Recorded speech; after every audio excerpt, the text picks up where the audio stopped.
Hey guys, welcome back to another bad review. This time we're gonna go through Sekiro, Shadows Die Twice.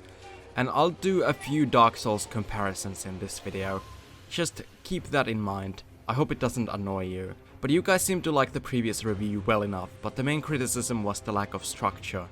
This time I have everything set into categories. And we'll start off with the main mechanics of the game. First we have the combat. And there's so much to the combat, oh my god, I can't describe all of it. Basically it's about breaking your opponent's posture. The best way to do this is by deflecting your enemy's attacks, by pressing the right button just before an attack hits you, and by also striking at your opponent whenever you can. This means you never really should have a pause in combat. You're always either deflecting or going offensive yourself. And being defensive in this game is still being offensive in a way. Because again, deflecting enough attacks will eventually break your enemy's posture and let you do a death blow on them. And I'll be honest, I absolutely fucking adore the combat in this game. It feels so thrilling, it looks flashy, it sounds great. I love the sound of metal hitting metal.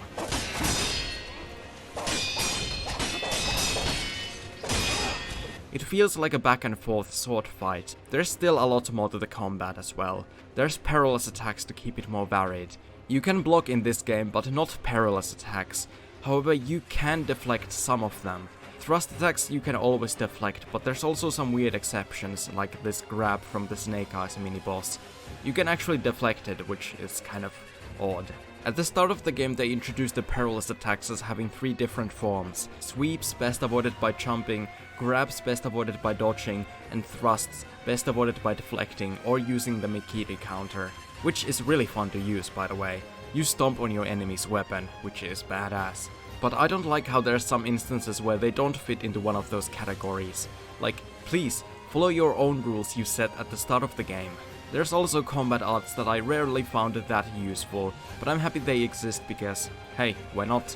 They add a little something to the combat. Then there's Prosthetic Tools. These were one of the bigger selling points of the game. You losing your arm and then getting it replaced with a prosthetic one that can be fitted with various cool weapons and tools. And yet in actuality they're very situational and sometimes kind of dull. They're just solutions to certain situations instead of being combat modifiers or secondary weapons. I didn't find myself using them that much on my first playthrough, and a part of that is because of the Spirit Emblem system. Whenever you use your tools, it costs some Spirit Emblems. These are a resource you can run out of. They act like the blood vials from Bloodborne. Basically, if you're good at the game, it won't make a difference to you. If you're bad at the game, it's extra punishing. Because sometimes there might be an enemy or a boss that is especially weak to one tool. Like Guardian Ape is weak to fire, firecrackers and the spear. If you're good at the game, you will just destroy the ape with the use of the tools and move on, and that's about it. But if you're not good, you'll eventually run out of Spirit Emblems and have to beat the boss without those tools. It just punishes you needlessly in my opinion. I think you should always replenish at least like 10 Spirit Emblems whenever you rest or die. I don't like that you can run out of them. And this isn't me as a salty bad player complaining about the game being hard. I never really ran into this issue myself because I wasn't that bad at the game, but I still know the problem exists, so I'm addressing it. Then there's still more to the combat. There's stealth. I didn't really focus on trying to clear out areas using stealth only, but I have to admit, being able to one-shot enemies with stealth is pretty fucking useful, and it can be used on mini-bosses to take half of their health as well, so you'd be gimping yourself if you didn't use it in certain situations. I feel like some amount of stealth gameplay is expected of you, so despite me being more into just pure combat, I did take advantage of the stealth as well, and the stealth mechanics are fine. The AI is very stupid, so it can be abused, which isn't great. Like, you can aggro a mini-boss, then run away until it loses interest in you. Then as it's going back to its starting point, you can just re-enter stealth and do half of its health. So I don't think that's very good. But overall, the combat is great. I just don't think it's absolutely perfect. You also level up in this game, but not in the same way as in the Souls games. You can increase your attack power after defeating a boss, and your health after finding 4 prayer beads, which are rare items found in the world and can also drop from mini-bosses.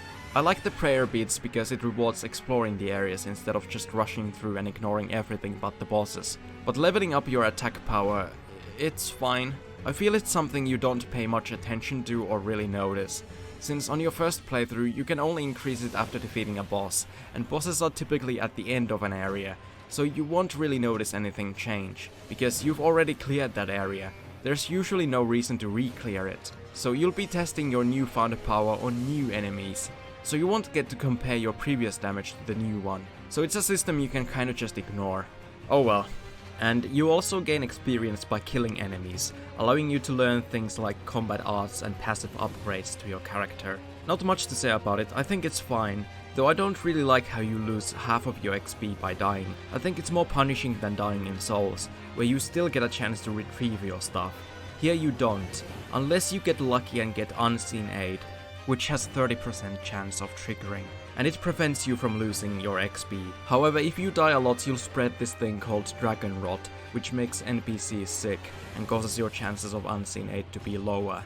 But you can cure them with a rare item. I don't really care for this system myself. I think the game would be the same with or without it, but I can see some players who struggle with it hating it. Another thing people might not like is the lack of cool builds and different weapons. You're stuck with the same weapon all throughout. You can customize your combat a little bit with the prosthetic tools and combat arts, but the playstyle remains mostly the same. Personally, I love the playstyle, but I can understand if it's not for everyone. And lastly, for the main mechanics in the game, you have healing gourds. They're good. You start out with one, but you can increase them as you go on. I think one is just not enough, but you can also use pellets that you can carry up to 3 at a time and farm infinitely. So it's a pretty ideal healing system in my opinion. Then let's talk about the areas and the world. The world has some interconnectivity. For example, Ashina Depths connects to Abandoned Dungeon and Sunken Valley, and Ashina Castle is like the center of the game world. It leads to several different areas. It connects to Ashina Outskirts, Abandoned Dungeon and Sunken Valley. The interconnectivity isn't as great as it was in Dark Souls, but it is an improvement on Dark Souls 3 and Bloodborne. As for the areas themselves, I love them. They're some of the best FromSoft has created in my opinion. The idle placements, which are the checkpoints, are a bit iffy. Sometimes they're too close to each other, like at the start of Sunken Valley and especially at the top of Ashina Castle, after Genichiro. But that's a small bother. The areas are greatly detailed, fun to explore, and they often have a lot of verticality, which is enabled by the grappling hook and climbing mechanics. You also have the option of doing these 4 areas in whatever order you want. Ashina Castle, Senpo Temple, Ashina Depths and Sunken Valley, though you can't finish these areas before defeating Genichiro.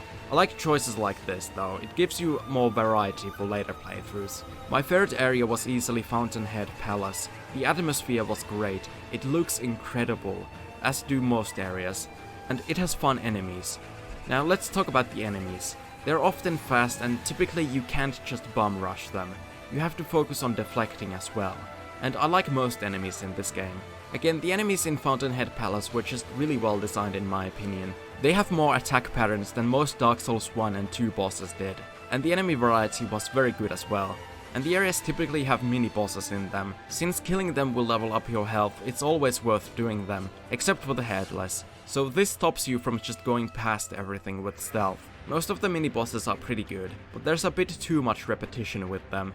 You fight Juzo the Drunkard 4 times, Headless you fight 5 times, though 2 of them are underwater variants. Still, I think it's just too much repetition for me. But when it comes to enemies, repetition in mini-bosses and area design, I don't think there's a worse level in this game than Ashina Depths. Well, unless you count Abandoned Dungeon, but it's more of a transition area. So Ashina Depths, it's not a bad area, but half of the level has just reused enemies from previous areas.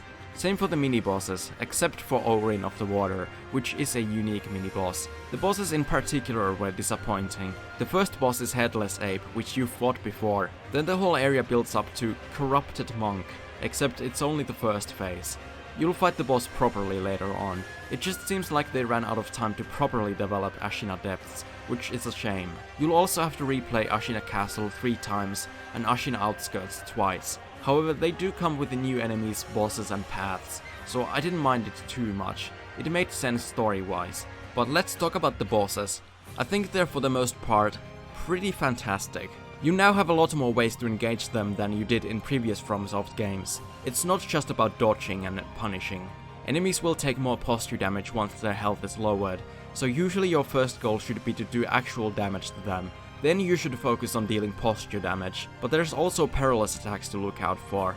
Running is also sometimes a valid option, dodging as well. There's just a lot to the combat in boss fights and it's great. Bosses I love in particular are Sword Saint Ishin and Allfather. These fights are fast paced, exhilarating and challenging. As for the weakest fights in the game, there's Folding Scream Monkeys and the Headless Ape gang.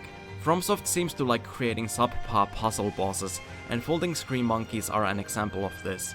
They're not terrible, but they're just very easy and become more of a chore on later playthroughs. Headless Ape gang isn't terrible either, but it's pretty lazily done, I feel.